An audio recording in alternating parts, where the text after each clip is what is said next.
94, the Senator Rodante Marcoleta is on the line. Senator, magandang umaga po sa inyo. Si Ricky Rosales, live po tayo sa DZXL. Salamat sa inyong oras, sir. Ricky, magandang umaga. Opo. Teka muna, at yung muna itatanong ko sa inyo dahil mainit ito sa impeachment. How are you preparing for in the Senate now, Senator? Hindi ako nagpe-prepare. Hindi na kayo nagpe-prepare? Oh. Pagka nandun na, tsaka ka na lang mag-prepare. Okay. Ewan ko yung mga kasama ko nagpe-prepare. Opo. Pero paano nyo tinitingnan to ngayon? Paano nyo tinitimbang? Wala pa titimbangin lang yan pag nandun na. But I suppose handa naman ang Senado na kung sakaling umakyat nga ako for trial ito, Senator. Oo naman, kasi meron namang existing mechanism doon. May mga regulasyon naman. Oo. Opo. Sige, pero napatawag nga kami kasi ito nga hong naging hearing po ninyo regarding sa pagtaas po ulit na bill shock na ito. And then sinasabi mo ninyo para magpa-file kayo ng bill para matanggalan po ng tax ang ating sinisingil sa kuryente. Ano ho bang... Na-file ko na yun. Okay. Ricky. Opo. Pinapa-fast track ko nga lang, kaya nakikiusap ako sa chairman ng committee na i-fast track sana natin. Napapanahon talaga ito. Sabi ko, tingnan mo ngayon, hindi man natin alam na sa magkakaroon tayo ng ganitong krisis kaagad. Naging, sana kung naging batas na to, di nakatulong sana to. Pinaalis ko yung 12% VAT sa elektrisidad. Malaking bagay yan. Mabilis umepekto yan. Opo. Kasi isa sa pinakatatlong pangunahing pinagkukunan ng taas ng singil ay yung taxes. Tama. So, yun ang nakita ko kagad kasi, alam mo, tatlo yan generation, transmission, pagkatapos yung tax. Yeah. Hindi ko kaagad maano yun sa generation kasi deregulated tayo. Transmission naman, pangangailangan talaga yun. Opo. Pero yung sa tax, kaagad nating naibababayan kasi napag-aralan ko din naman na hindi naman ganun kalaki ang mawawala sa atin. Ang katotohanan nga, pag binaba natin yan, sisiglang ekonomiya dahil ang mga negosyante, i-welcome talaga yung pagbaba ng kuryente dahil ang production cost nila napakataas dahil sa kuryente. Opo. Paano po, ano bang rito? Kasi nasa crisis po tayo at yun nga, parang sa hearing, parang ang feeling ko, tinanong nyo pa ang ERC kung susuportahan kayo. Ano ba naging sagot sa inyo ron sa kabuuan? Parang splice kasi napanood kong video susuportan nga ako. Sabi ko, tanggalin muna natin yung technical loss ng sa kuryente kahit na papaano. Yeah. Nakakabawas-bawas ka ako yan. Opo. Tapos pag-graduate nyo na ako yung mga tao sa kababayad ng universal charge. Yung universal charge na yan ako bagong panganak pa lang ako si Ricky nagbabayad na ang tatay niya at yung nanay niya hanggang ngayon ba naman ayun, struggling journalist pa, nagbabayad pa rin. Tama. Wala naman katapusan yan. Kailangan may sistema tayo. Pag-usapan ninyong mabuti yan. Opo. Kasi Senator, kasi yun nga po yung binabanggit ko din dito sa program na hindi ba dapat kasi lagi hong ang depensa ay nasa batas yan.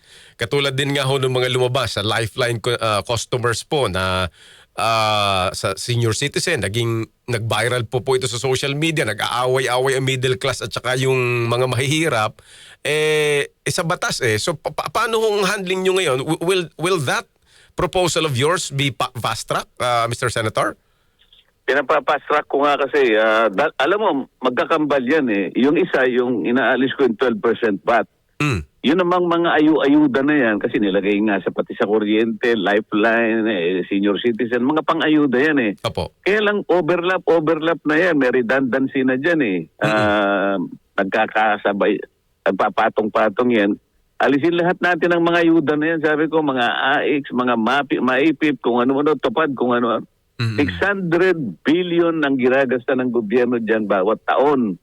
Samantalang yung sinasabi ko ito yung kakambal na panukalang batas, Ricky, yung 200 kilowatt hours na gumagasta na household sa kuryente, ililibre mo na yon. Monthly yun 200 kilowatt hours pababa, dapat libre na yung household. Ngayon, ipagpalagay natin na yung 200 kilowatt hours, ang katapat na monetary value niyan, 2,500 pesos Mm-mm. across the board. Mm-mm. Every month, yan ang natitipid nung pamilya. Mm. Maliit siguro sa panukat ng iba, pero dahil consistent, regular na natatanggap niya na subsidy yun, hindi kagaya ng AX. Ikaw siguro, Ricky, ewan ko, nakapila ka na sa AX. Wala. Bibigyan ka lang. Oo. Bibigyan ka isang ano lang, once in a year, once in a blue moon.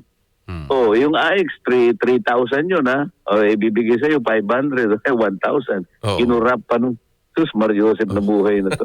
Hindi mo natatarget yung tao talaga na dapat pagkalooban ng ganong klaseng subsidy. Tama. Ang subsidy kasi sa aking opinion, binibigyan mo lang yung yung subsidy pagka talagang kailangan. Alam mo, may kalamidad. Opo.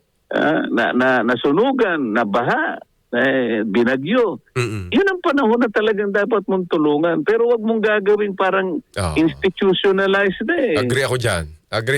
Oo.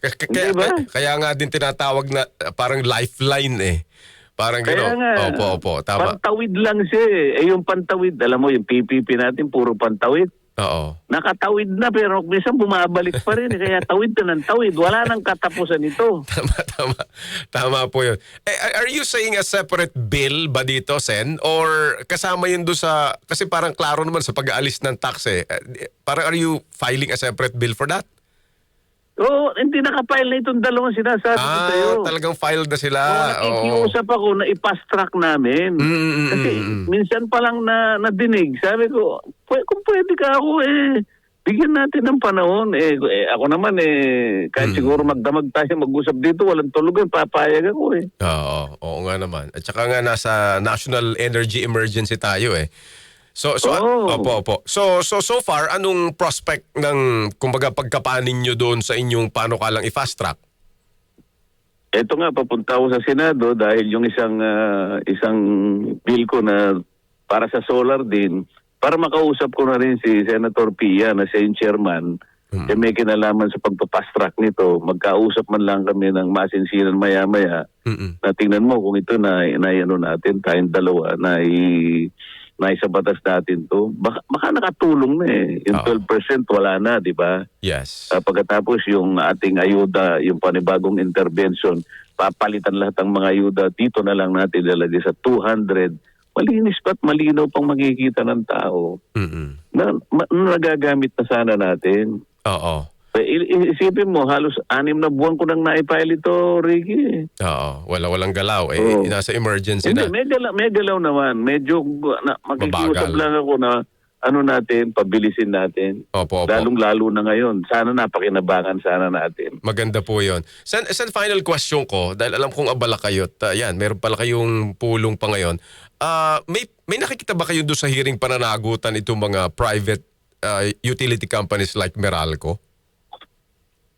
Hindi, ang gusto ko lamang sanang natin dito, ma-streamline, yung pagpapatupad ng batas na kinasasangkutan nila. Halimbawa, yung ERC, dapat maging siya, masinop.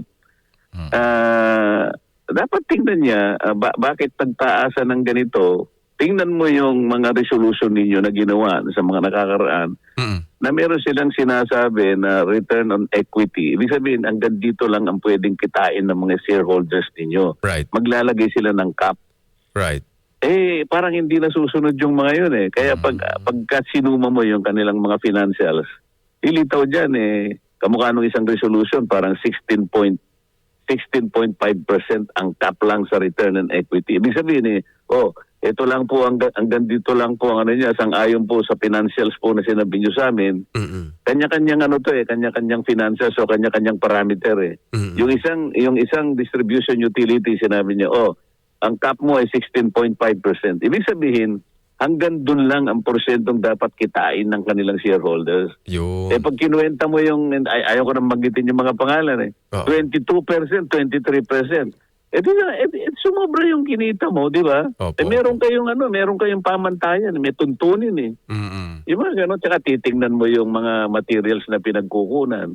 Lahat naman, pati ba naman basketball court, isasama mo sa utility na pagkukunan. Pati ba gymnasium. Dapat linawin mo to yung pinagkukunan lang. Yung talagang direkta na ginamit mo para mag-produce ka ng kuryente, doon mo lang ibabase, sisingilin mo. Hindi yung nag-abroad ang presidente, sinama mo yung cost doon. Diyos ko naman, hindi ganon. Opo. Kailangan masinop ka. Yan ang Tama. sinasabi ko. Opo. Kaya minsan kumukontra, sabi, kukontra ka ba? Hindi po, ka naman yan. Mabuti na, huwag kang kukontra ako, pag-usapan na. Yung mga ganon. Opo. So klaro na hindi naghihigpit na ang ERC din dito as regulator. Oo, yung pa, hindi, kailangan, yun lamang, ayoko rin maghigpit ka nang wala naman sa batas. Maghigpit ka, pero nasa batas. Tama naman. Opo, yung Nasa tuntunin. Right. Tama. Oo. Anyway, nako, Kong, salamat sa oras mo ha. Mabuhay ka. Salamat din, Ricky. Salamat Opo, kayo. Salamat.